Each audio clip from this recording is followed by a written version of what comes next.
Assalamualaikum warahmatullahi wabarakatuh. Perkenalkan, nama saya Alisa Faidatul Umam dengan NIM 4512419002.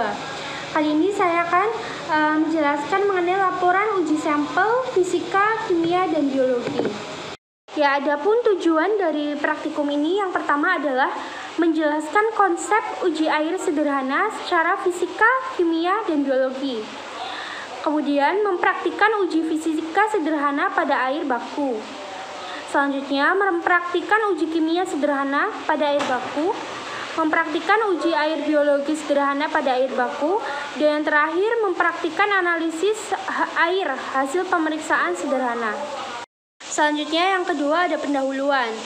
Air merupakan bahan yang sangat vital yang tidak dapat dipisahkan dari seluruh aktivitas kehidupan makhluk hidup di bumi. Nah, keseluruhan jumlah dari 40 juta mil per kubik air yang berada di bumi ini hanya 0,5% atau 0,2 juta mil kubik yang secara langsung dapat digunakan. Sisanya yaitu 97% berbentuk air laut dan 25% berbentuk salju dan es abadi yang dalam keadaan cair baru dapat digunakan. Nah, kualitas air yang dapat diketahui dengan melakukan pengujian tertentu terhadap air tersebut. Pengujian yang biasa dilakukan adalah uji kimia, fisika, biologi, atau uji kenampakan, yaitu bau dan warna. Nah, kualitas air menggambarkan kesesuaian atau kecocokan air untuk penggunaan tertentu, misalnya air minum, perikanan, pengairan atau irigasi, industri, rekreasi, dan sebagainya. Nah, kandungan bahan-bahan kimia yang ada di dalam air berpengaruh terhadap kesesuaian penggunaan air secara umum. Karakteristik kimiawi air meliputi pH, alkalinitas, kation, dan anion terlarut dalam keaksadahan. pH sendiri menyatakan intensitas kemasaman atau alkalinitas dari suatu cairan encer dan mewakili konsentrasi hidrogen ionnya.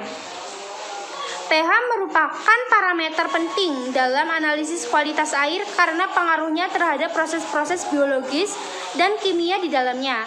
Air yang diperuntukkan sebagai air minum sebaiknya memiliki pH yang netral. Mengapa kita harus menggunakan air yang memiliki pH netral? Karena nilai pH ini berhubungan dengan efektivitas klorinasi. pH sendiri pada prinsipnya dapat mengontrol keseimbangan proporsi kandungan antara karbon dioksida, karbonat, dan bikarbonat. Nah, derajat keasaman pH air yang lebih dari 6,5 atau pH asam meningkatkan korosivitas pada benda-benda logam, menimbulkan rasa tidak enak, dan menyebabkan beberapa bahan kimia menjadi racun yang mengganggu kesehatan. Persyaratan fisik antara lain tidak berwarna, temperatur normal, rasanya tawar, tidak berbau, jernih, tidak mengandung zat padatan. Nah, untuk mengetahui tingkat kejernihan air, dapat dilakukan pengujian terhadap tingkat kekeruhan.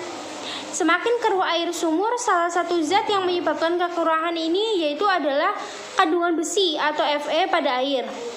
Nah, keberadaan besi dalam air yang dikonsumsi maupun yang dipakai oleh masyarakat untuk keperluan mencuci merupakan salah satu permasalahan yang terkait dengan kualitas air minum.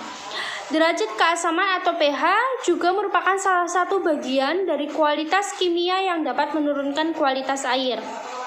Selanjutnya, alat dan bahan yang diperlukan dalam praktikum ini. Yang pertama itu ada gelas, kemudian yang kedua ada teh, yang ketiga ada baterai, yang keempat ada kabel, yang kelima ada botol, dan yang terakhir ada air sampel atau air uji.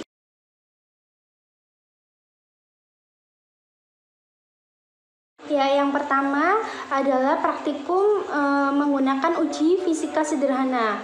Nah, secara fisik, kualitas air ini dapat diketahui dengan menggunakan indera penglihatan, perasa, penciuman, dan mencicipi untuk mengetahui rasa, kekeruhan, warna, serta bau. Nah, di sini saya menggunakan 2 sampel air. Yang pertama ada air sampel, yaitu air yang diuji yang biasa digunakan oleh masyarakat setempat. Nah, air ini saya ambil dari air sumur warga yang biasa digunakan untuk kegiatan sehari-hari. Kemudian yang kedua ada air kontrol atau standar, yaitu air bersih yang dijadikan standar atau kontrol untuk pengujian air sampel. Nah, pada percobaan yang pertama yaitu menggunakan panca indera. Pada air kontrol atau standar ini kekeruhan tidak terlihat ya, airnya cukup bersih. Untuk suhu sendiri juga normal, rasa juga normal. Kemudian untuk bau juga normal. Jadi untuk air sampel dari kontrol atau standar ini menurut saya bagus dan tidak tercemar. Ya, selanjutnya kita akan melakukan uji coba menggunakan metode sederhana. Yang pertama yaitu masukkan segelas air yang akan diuji ke dalam wadah ukur sampel.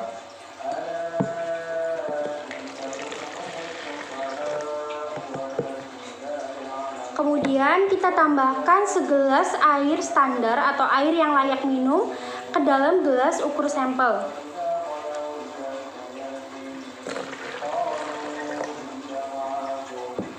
Nah, sekarang kita perhatikan reaksi yang terjadi seperti perubahan warna, kekeruhan, suhu, bau, dan rasa. Nah, apabila dari hasil analisis ini tidak menunjukkan adanya perubahan, maka kemungkinan derajat pencemaran pada air cukup rendah dan dapat dijadikan bahan baku air minum. Namun, apabila terjadi perubahan yang telah disebutkan, dapat disimpulkan bahwa terdapat pencemaran pada air uji. Nah, kita bisa mengukurnya suhu dengan menggunakan termometer.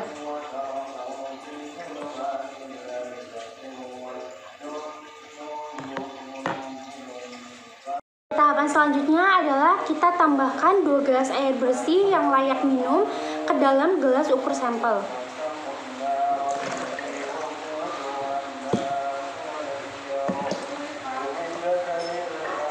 Nah, kemudian setelah penambahan 2 gelas air sampel ini, kita amati kekeruhan, warna, dan suhu. Apabila suhu ini menjadi normal, berarti tingkat pencemaran air sampelnya sedang.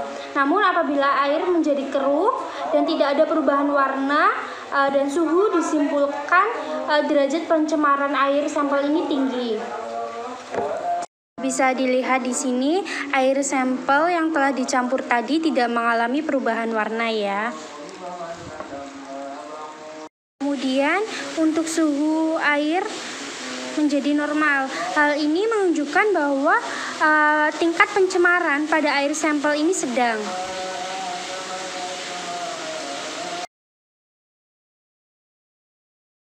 Selanjutnya saya akan melakukan uji kimia sederhana. Yang pertama, uji kimia sederhana menggunakan air teh. Nah, analisa kimia secara sederhana dengan membuat teh menggunakan air minum, kemudian air teh tersebut dicampur dengan air uji. Yang pertama-tama yang kita lakukan adalah menyiapkan gelas yang sudah berisi teh. Kemudian kita beri air.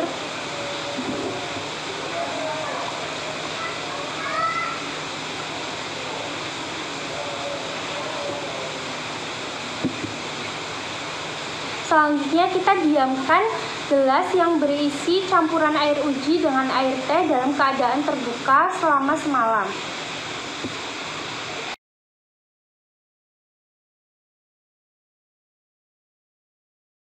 Di sini saya sudah melakukan rangkaian listrik untuk uji kimia menggunakan air sampel dari sumur dan air PDAM yang sudah diolah sehingga layak minum. Di sini kita akan melakukan uji selama 1 jam untuk mengetahui perbedaan dari kualitas kedua air tersebut. Ya, ini setelah kita melakukan percobaan selama 1 jam. Bisa dilihat hasilnya pada sampel air menggunakan air sumur terlihat ada perubahan warna meskipun tidak mencolok. Namun perubahan warna itu terlihat ya, seperti airnya menjadi lebih ke kuning-kuningan. Kemudian untuk gelembung air juga terdapat pada air yang menggunakan sampel air sumur. Meskipun gelembung airnya sedikit.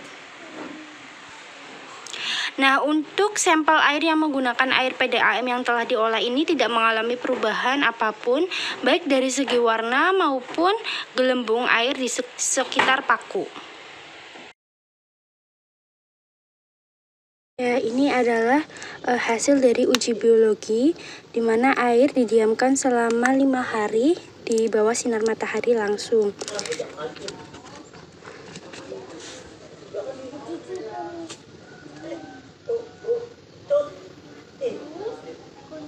Untuk airnya sendiri saya lihat tidak ada gumpalan putih ya. Tidak ada gumpalan putih, tidak berminyak. Untuk warna memang agak sedikit berubah, warna menjadi lebih kuning